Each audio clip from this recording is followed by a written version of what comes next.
സുഹൃത്തുക്കളെ നമസ്കാരം. മറ്റൊരു കുഞ്ഞു വീഡിയോയിലേക്ക് സ്വാഗതം.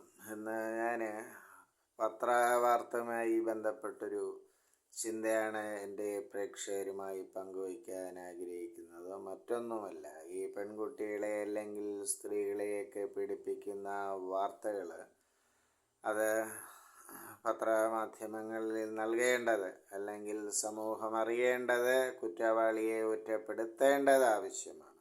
പക്ഷേ അതിൻ്റെ ആ ലീഡും അതിൻ്റെ ക്യാപ്ഷനും അല്ലെങ്കിൽ ആ വിവരണവും ഒക്കെ പലപ്പോഴും വായനക്കാരെ വെറുപ്പിക്കുന്ന തരത്തിലാണ് പ്രസിദ്ധീകരിച്ച് കാണാറുള്ളത്. ആ ഭാഷ, അത് ഇവിടുത്തെ തമിഴ് മലയാള പത്രങ്ങളിലൊക്കെ ഇത് തന്നെയാണ് സ്ഥിതി. ഇപ്പോൾ മറ്റ് ഇന്ത്യൻ ഭാഷകളിലെ ചിത്രങ്ങളെ വിവരണങ്ങളെക്കുറിച്ച് അറിയില്ല. ഈ നമ്മുടെ പറഞ്ഞ ഭാഷകളിലൊക്കെ ഇതാണ് സ്ഥിതി. അപ്പോൾ ആ ക്യാപ്ഷനും ഇപ്പോൾ കുറ്റവാളിയെ ഒറ്റപ്പെടുത്തേണ്ടത് അത്യാവശ്യമാണ്, വാർത്ത സമൂഹ മാധ്യമങ്ങളിൽ എത്തിക്കേണ്ടതും ആവശ്യമാണ്. പക്ഷേ ആ ലീഡ് അല്ലെങ്കിൽ ആ ക്യാപ്ഷൻ പലപ്പോഴും വായനക്കാർക്ക് അല്ലെങ്കിൽ ഒരു കുടുംബ പശ്ചാത്തലത്തിൽ ചർച്ച ചെയ്യാൻ ബുദ്ധിമുട്ടാകുന്നു. അത് ശ്രദ്ധിച്ചാൽ നിങ്ങൾക്കറിയാം. ഈ വാർത്തകളെ എണ്ണി പറയേണ്ട, നിങ്ങളെ ബോധ്യപ്പെടുത്തേണ്ട ആവശ്യമില്ല. അല്ലെങ്കിൽ ആ സംഭവങ്ങളൊക്കെ അത് നിങ്ങളും എന്നെപ്പോലെ നിങ്ങളും അതൊക്കെ കാണുന്നതാണ്, വായിക്കുന്നതാണ്. ഇപ്പോൾ ഇലക്ട്രോണിക് മീഡിയയെ സംബന്ധിച്ചായാലും ഈ അപകടത്തിൻ്റെ അല്ലെങ്കിൽ മറ്റ്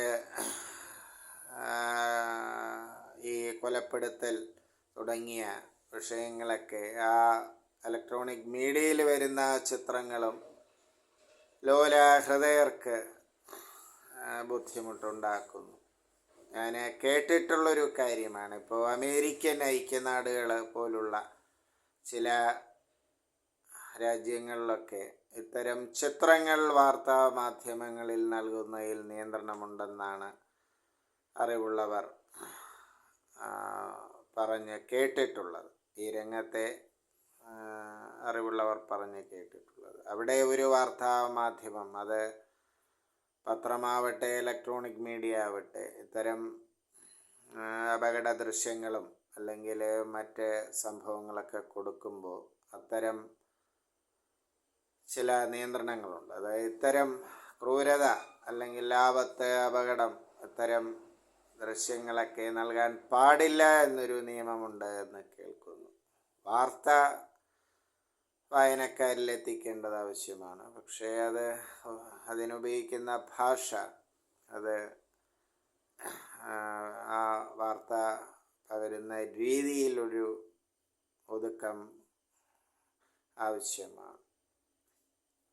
പിന്നെ വാൽകഷ്ണമായി മറ്റൊരു സിനിമാ ചിന്ത കൂടെ ഞാൻ നിങ്ങളോട് പങ്കുവയ്ക്കാൻ ആഗ്രഹിക്കുന്നു. അതായത് 80കളുടെ അവസാനം റിലീസായ ഒരു ചിത്രമാണ് പ്രശസ്ത ചലച്ചിത്ര സംവിധായകൻ ശ്രീ KP കുമാരൻ്റെ രുക്മിണി. ശ്രീമതി മാധവിക്കുട്ടിയുടെ കഥയെ അടിസ്ഥാനപ്പെടുത്തിയാണ് ഈ ചിത്രം നിർമ്മിച്ചിട്ടുള്ളതെന്ന് നിങ്ങൾക്കറിയാം. മനോഹരമായൊരു ചിത്രമായിരുന്നു രുക്മിണി. പണ്ട് TV-യിൽ കണ്ടത് ഓർമ്മിക്കുന്നു. മനോഹരമായൊരു ചിത്രമാണ്. സിനിമയുടെ ക്രാഫ്റ്റ് നന്നായി അറിയുന്നൊരു സംവിധായകനാണ് ശ്രീ KP കുമാരൻ. തൻ്റേതായൊരു ചലച്ചിത്ര വീക്ഷണമുള്ള സംവിധായകനാണ്. ആ സിനിമ കണ്ട ഓർമ്മകളൊക്കെ പകുതിയും മറന്നു പോയെങ്കിലും ആ ആസ്വാദനത്തിൻ്റേതായൊരു ഒരു കുഞ്ഞോർമ്മകൾ, ആ ചിന്തകളൊക്കെ മനസ്സിലുണ്ട്. രുക്മിണി എന്ന ആ സിനിമ. നന്ദി, നമസ്കാരം.